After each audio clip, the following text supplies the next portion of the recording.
out to this mission? What all happened? So we deployed down to the Eastern Pacific in support of the Joint Interagency Task Force South's mission to counter narcotics smuggling from South America into North America.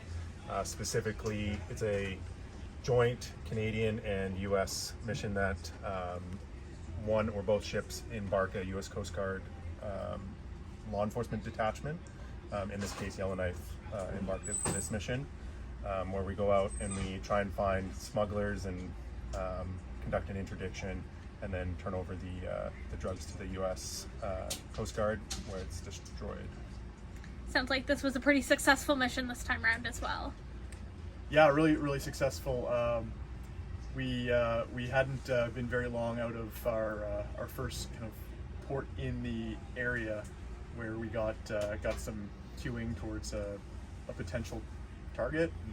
I think we caught it sooner than we expected, which was outstanding, and it was a good opportunity for both ships to spread out, engage, and I'd say got lucky. Yeah, we with the Coast Guard team on board, we had a good idea of where the target of interest was, and the two ships headed south from Manzanillo to try and intercept it. Early evening of the interdiction, Yellowknife launched both our boats with the U.S. Coast Guard embarked to head out and try and intercept it. Unfortunately, they were unable to find it, and close to around midnight, Yellowknife actually happened upon it. It was about 20 yards away from us. In the middle of the night, it was difficult to see, but one of our lookouts kind of yelled out from the bridge wing that they had seen it. And from there, we sprung into action, got the last two Coast Guard members on board, kitted up and ready to go. Luckily, one of our ribs was able to get back in time to conduct the interdiction and boarding. Meanwhile, Edmonton helped us out as a good shipmate and went and helped our second rib, which was experiencing some technical issues, and swapped out with one of their ribs and lent us their rib so that the U.S. Coast Guard team on that rib could come and help their compatriots. And pretty much over the next 6 hours, we spent time with the target of interest, disembarking all the contraband, and unfortunately the Panga wasn't seaworthy anymore, so we had to embark a couple of people for safety of life at sea, and to prevent loss of life. And from that point on, we took them back under U.S. Coast Guard jurisdiction to back to San Diego to disembark them. And how much did you seize? We seized 1,450 kilograms of presumptive cocaine. I say presumptive because it wasn't tested when we got it, but there was indications that it was cocaine. And it was 7 weeks that you guys were out, right? I think just over six. Just over yeah. 6. How does it feel to be back? Always amazing to come back. Yeah. I think anytime you have a successful mission, it feels even better coming back. But anytime you go out, whether it's for training or operations, it's always exciting to come home, see your family, see your friends, get back into that home life routine. And when you have a mission like this, it feels extra special.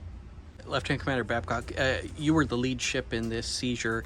Can you tell me about the target of interest and in terms of your strategy working with your consort colleague in HMCS Edmonton, and how you guys kind of affected this?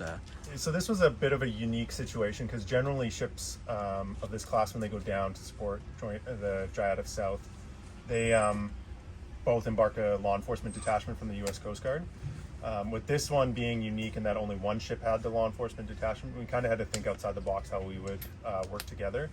So we employed Edmonton kind of as a backstop to us in case the target of interest somehow made it past us. They would be there as a backstop to kind of go what we would call overt versus covert. So generally we try and be pretty sneaky when we're down there. But if the TOI did get by us and we had good intel that they did, we would have Edmonton as a backstop to kind of start flashing lights and push the target of interest back down towards us. In this case, we're lucky that we had another ship there, because they could go render assistance to the the rib that was having the technical issues. Right, right. Fantastic. And so, in terms of like this operation, how the ships performed, you mentioned some issues with the rib. I don't think that's unusual, but yeah, just some comments about how the MCDVs kind of fared. Overall, I think they fared well. This class in general doesn't deal well with warm temperatures and warm waters. We have a number of mitigations that we put in place in terms of like portable air conditioning and stuff. So because the class has done this for a number of years, we already have a bit of institutional knowledge on how to counter that. But it's still something we struggle with, I think, almost on a daily basis when we're down there, just because of the humidity, the heat, Sure. the proximity to the equator. So Right. generally we're well suited. Our ribs are a little bit small for the mission set that we would like to be doing. Something like the Arctic offshore patrol vessels have a bigger boat that they carry and would be more suited, I think, to the open water chases, because the TOIs could have up to 4 outboard engines and could probably go 4 times as fast. So we're really relying on being covert and getting the element of surprise in order to conduct these interdictions. Right on. Well, it's a great get. Thank you so much for taking the time. Welcome home. No problem. Thank It's you. nice seeing you again. Nice to see you too.